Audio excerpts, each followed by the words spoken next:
அதிமுகவிலிருந்து முன்னாள் அமைச்சர், கட்சியினுடைய அமைப்பு செயலாளர், மூத்த தலைவர் திரு செம்மலை அவர்கள் நம்மோடு இணைந்திருக்கார். வணக்கம் சார். வணக்கம் சார். 2026க்கு எதிர்நோக்கி ரன்னிங் ரேஸில் இருக்கிற கட்சிகளில் அதிமுக மிக பிரதானமான கட்சி. ஓரளவுக்கு உட்கட்சி குழப்பங்களை எல்லாம் சரி செஞ்சு ஒரு எதிர்கட்சியாக சட்டமன்றத்தில் ரொம்ப சிறப்பாகவே செயல்பட்டிருக்கீங்க. மக்கள் மன்றத்தில் ஆளுங்கட்சியினுடைய முறைகேடுகளை நிறைய லெவலில் வெளியில் கொண்டு வந்திருக்கீங்க. ஆனால் கூட்டணிங்கிற கணக்கு வருகிற போது திமுக கூட்டணிக்கு நிகராக அதிமுகவை பலப்படுத்துகிற வேலை ரொம்ப மெதுவாக நடந்துகிட்டு இருக்கு, அல்லது ரொம்ப குழப்பமாக நடந்துகிட்டு இருக்கு அப்படிங்கிறதா எல்லா ஊடகங்களோட தலைப்பு செய்தியாக இருக்கு. நம்ம எப்போ கூட்டணியை முடிவு பண்ணி ஃபைனலைஸ் பண்ணுவோம் சார்? அதாவது 2025ஆம் ஆண்டு நிறைவு பெற்று 2026ஆம் ஆண்டில் இப்பொழுது நாம் அடியெடுத்து வைத்திருக்கிறோம். பொதுவாக இது ஆங்கில புத்தாண்டு. நமக்கு மாநில அளவிலே தமிழ் புத்தாண்டைத்தான் மிக சிறப்பாக கொண்டாடுவோம். ஆனால் இது உலக அளவிலே ஆங்கில புத்தாண்டை கொண்டாடுவதாலே நாம் இதிலே பங்கேற்கிறோம். எனவே நாளை பிறக்கும் புத்தாண்டு எப்படிப்பட்ட ஆண்டாக இருக்க வேண்டும் என்று நீங்கள் எதிர்பார்த்து என்னிடம் இந்த கேள்வியை கேட்டிருக்கிறீர்கள். என்னை பொறுத்தவரையில் இந்த 2026ஆம் ஆண்டு மக்களுக்கான ஆண்டாக, மக்களுக்கு நலம் பயக்கக்கூடிய ஆண்டாக இருக்க வேண்டும் என்பது என்னுடைய எண்ணம். காரணம், அதாவது மனிதன் இரவில் படுக்க போகும்போது கூட என்ன நினைத்து படுக்கிறான் என்று சொன்னால், அடுத்த நாள் காலை நல்ல பொழுதாக விடிய வேண்டும் என்றுதான் நிம்மதியோடு தூங்க செல்கிறான். அதாவது பழையன கழிதலும் புதியன புகுதலும் என்று சொல்வதை போல இன்றைக்கு தனி மனிதனுடைய எதிர்பார்ப்பு மட்டுமல்ல, மக்களின் எதிர்பார்ப்பும் அப்படித்தான் இருக்கிறது. இன்றைக்கு உலக நாடுகள், பல நாடுகள் போரால் இன்றைக்கு பாதிக்கப்பட்டிருக்கின்றன. உதாரணமாக இஸ்ரேல் காசா போர், ரஷ்யா உக்ரைன் போர், அதுபோல வளைகுடா நாடுகளிலே பதட்டம், நேற்றைக்கு சைனா போர் ஒத்திகை போன்ற உலகத்தை மிரட்டுகிற இது போன்ற நிகழ்வுகளாலே உலக பொருளாதாரம் பாதிக்கப்படுகிற போது நாமும் பாதிக்கப்படுகிறோம். இன்றைக்கு கூட நம்முடைய ஐநா சபையினுடைய பொதுச் செயலாளர் உலக மக்களுக்கு ஒரு செய்தியாக என்ன சொல்லியிருக்கிறார், வளர்ச்சியை நோக்கி நாடுகள் முன்னேற வேண்டும், வளர்ச்சிக்காக முதலீடு செய்யுங்கள் என்ற ஒரு அறிவுரையை சொல்லியிருக்கிறார். இது உலக நாடுகளுக்கு மட்டுமல்ல, மாநிலங்களுக்கும் இது பொருந்தும். எனவே 2025ஆம் ஆண்டு எப்படி என்று நாம் அதை போஸ்ட்மார்டம் செய்து கொண்டிருக்கக்கூடாது. என்னுடைய கருத்து அதுதான். 2025 ஆண்டு இன்றோடு முடிய போகிறது. எனவே அது எப்படிப்பட்ட ஆண்டாக இருந்தது என்பதையெல்லாம் போஸ்ட்மார்டம் செய்வதிலே பிரயோஜனம் இல்லை. அதாவது சொல்லுவார்கள், ஆபரேஷன் சக்சஸ் பேஷன் டெத் என்று சொல்வார்கள். எனவே 2026ஆம் ஆண்டு துவக்கமும் ஆண்டு முழுவதும் நல்லபடியாக இருக்க வேண்டும் என்பதுதான் மக்களுடைய எதிர்பார்ப்பாக இருக்கிறது. அதற்கு யார் பொறுப்பாக இருக்க வேண்டும் என்று சொன்னால் அமரப்போகிற ஆட்சியாளர்கள் தான். உதாரணமாக சொல்ல வேண்டும் என்று சொன்னால், மாண்புமிகு எங்களுடைய கழகத்தினுடைய பொதுச்செயலர் எடப்பாடியார் அவர்கள் 2017 21ஆம் தேதி 21 வரை 4.5 ஆண்டு காலம் ஒரு குறையில்லாத ஆட்சியை, மக்களுக்கு ஒரு சுமையில்லாத ஆட்சியை கொடுத்தார். இன்னும் தெளிவாக சொல்ல வேண்டும் என்றால், திமுகவினர் கூட அவருடைய ஆட்சியை இன்று வரை குறை சொல்லவில்லை. ஆக நீங்கள் சொன்னதை போல 2021 அதிமுக என்ற அந்த பிரதான கட்சியில் ஏற்பட்ட குழப்பம் காரணமாக ஆட்சி மாற்றம் ஏற்பட்டது உண்மைதான். ஆனால் ஆட்சி மாற்றம் ஏற்பட்டதை தவிர மக்கள் எதிர்பார்ப்பு இந்த 5 ஆண்டு காலத்திலே நிறைவேறவில்லை.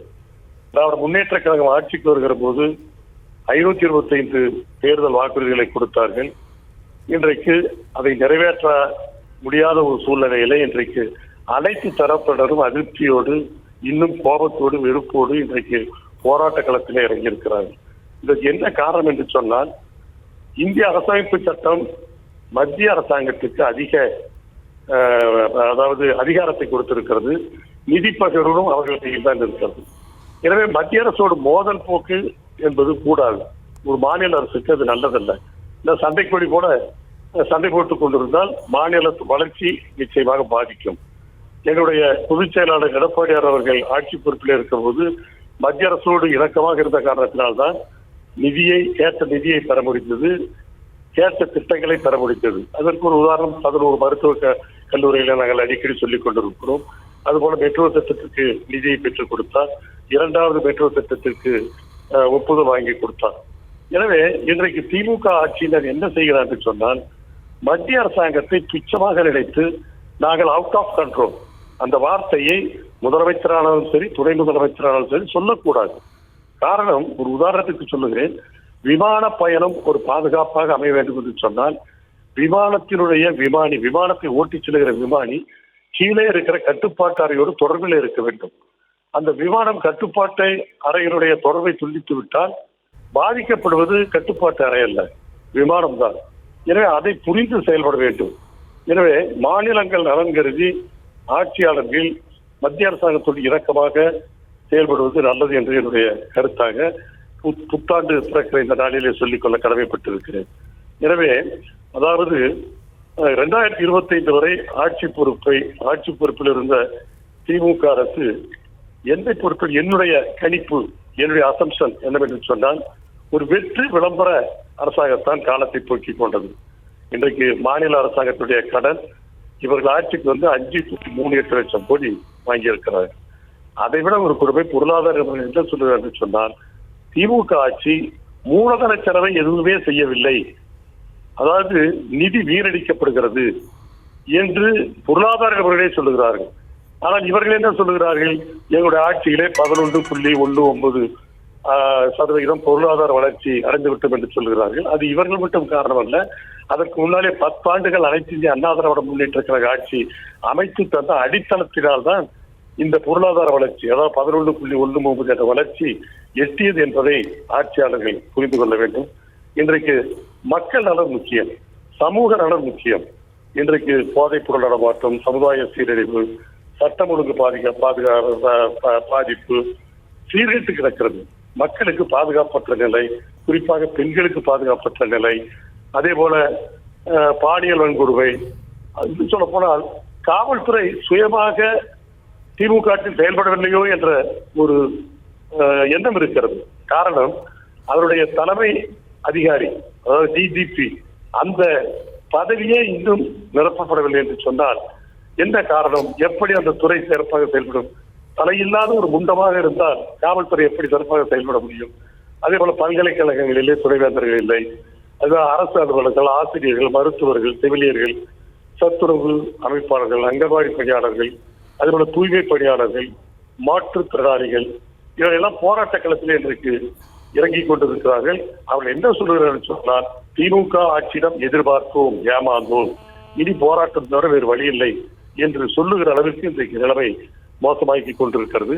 அப்படியானால் ஏமாற்றியது யார்? அப்ப ஆட்சி கட்சி வாக்கு வங்கி அரசியலுக்காக சிலவற்றிலே சமரசம் கொள்வதாலே மக்கள் பாதிக்கப்படுகிறார்கள். இன்னும் நான் குறிப்பாக சொல்ல வேண்டும் என்று சொன்னால், ஏனென்றால் நான் சட்டமன்ற உறுப்பினராக இருந்த அனுபவப்பட்டவன், அமைச்சராக இருந்தவன், நாடாளுமன்ற உறுப்பினராக இருந்தவன். திமுக ஆட்சியில் நிதி மேலாண்மை சரியில்லை, இது என்னுடைய குற்றச்சாட்டாக கூட நீங்கள் எடுத்துக் கொள்ளலாம். அதாவது மத்திய அரசாங்கத்தின் மீது பறிபோட்டு தப்பித்துக் கொள்ளலாம் என்று ஒரு அரசு நினைக்கக்கூடாது. அப்போதுவாக பொருளாதார நிபுணர்கள் சொல்வது, திமுக ஆட்சியில அரசு நிதி வீணடிக்கப்படுகிறது என்கிற அந்த நிலையில் தான் இருக்கிறது. இதற்கெல்லாம் என்ன காரணம் என்று சொன்னால், பொதுவாக அரசியலில் கட்சியானாலும் சரி, தலைவர்களானாலும் சரி, சேவை மனப்பான்மையோடு செயல்பட வேண்டும். இதுதான் ஒரு ஆட்சியினுடைய இலக்கணம். ஜனநாயகத்திற்கு எது முக்கியம் என்று சொன்னால், குடும்ப ஆட்சி அறவே கூடாது, வாரிசு அரசியல் இருக்கக்கூடாது. அப்படிப்பட்ட ஒரு சூழலை உருவாக வேண்டும் என்று சொன்னால், நாம் கொஞ்சம் அரசியலிலே ஜனநாயகத்தை காப்பாற்றுகிற அந்த நிலையிலே நாம் செயல்பட வேண்டும் என்பது என்னுடைய தலைமையான கருத்து. இதற்கெல்லாம் விடிவு காலம் எப்பொழுது பிறக்கும் என்ற அந்த துணியிலே என்னிடம் கேள்வி கேட்டீர்கள். நிச்சயமாக 2026 ஆட்சி மாற்றம் ஏற்படும். அதாவது பிஜேபி, அனைத்து அண்ணா திராவிட முன்னேற்ற கழக கூட்டணி வெற்றி பெறும், அதிமுக ஆட்சி அமையும், எங்களுடைய பொதுச்செயலாளர் இபிஎஸ் அவர்கள் முதல்வராக வருவார். இது நடக்குமேயானால், இது நடந்தால் 2024 நல்ல ஆண்டாக, மக்கள் மகிழ்ச்சியோடு இருக்கிற ஆண்டாக இருக்கும். ஒரே ஒரு உதாரணம், இப்பொழுது உங்களுடைய நிகழ்ச்சியிலே உட்கார்ந்து பேசிக் கொண்டிருப்பதற்கு முன்னாலே சேலத்திலே ஒரு வியாபாரி, ஒரு கடை வியாபாரி கேலண்டர் கொண்டு வந்து கொடுத்தார். கேலண்டர் கொண்டு வந்து கொடுக்கும் போது அவர் என்ன சொன்னார் என்று சொன்னால், ஏங்க எப்படிப்பட்ட ஒரு நிலைமை இருக்குதுல்ல, எப்பொழுது எங்களுக்கு விடிவு காலம் பிறக்கும்? நான் என்னவென்று கேட்டேன். 20,000 ரூபாய் நாங்கள் கடைவரி கட்டி கொண்டிருந்த நிலை மாறி இன்றைக்கு 20,000 ரூபாய் கட்டி கொண்டிருந்த நிலையில 2 லட்சம் ரூபாய் வரி போட்டு இருக்கிறார்கள். ஏதாவது கேட்டால் நீங்கள் அலுவலகம் வாருங்கள் என்று சொல்லுகிறார்கள், சாக்குப்போக்கு சொல்லுகிறார்கள். இதற்கு எந்த விதிமுறை எதுவுமே இல்லை என்று மக்கள் வேதனைப்படுகிறார்கள். எனவே ஒரு ஆட்சியின் மீது மக்கள் வேதனைப்பட்டால் நிச்சயமாக அந்த ஆட்சிக்கு அது ஒரு சாபக்கேடாகத்தான் முடியும். என்னை பொறுத்தவரையில ஒரு ஆட்சி என்பது சுமை தாங்கியாக மக்களினுடைய சுமையை தாங்குகிற ஆட்சியாக இருக்க வேண்டுமே தவிர மக்களின் மீது சுமையை சுமத்துகிற ஒரு ஆட்சியாக இருக்கக்கூடாது என்பது என்னுடைய கருத்து. எனவே இன்றைக்கு மக்கள் பல்வேறு துறையை சார்ந்தவர்கள் இன்றைக்கு போராட்ட களத்தில் இருக்கிறார்கள். இன்றைக்கு நேரத்துக்கு கூட நீங்கள் பார்த்தீர்கள், மருத்துவர்கள் போராட்டம், செவிலியர்கள் போராட்டம், அது மட்டுமல்ல மாற்றுத்திறனாளிகள் போராட்டம், தூய்மை பணியாளர் போராட்டம். இதில் இந்த ஆட்சியாளர்கள் செய்த தவறு என்னவென்று சொன்னால் ஒரு வேடிக்கைக்காக சொல்லவில்லை. அதாவது தூய்மை பணியாளர்கள் என்ன கேட்டார்கள்? எங்களுக்கு பணி நிரந்தரம் வேண்டும். நீங்கள் தனியாரிடம் ஒப்படைக்கிற போது எங்களுக்கு அந்த பணி பாதுகாப்பு இல்லை, எனவே நிரந்தரத்திற்கு எங்களுக்கு வழி சொல்லுங்கள் என்று சொன்னார்.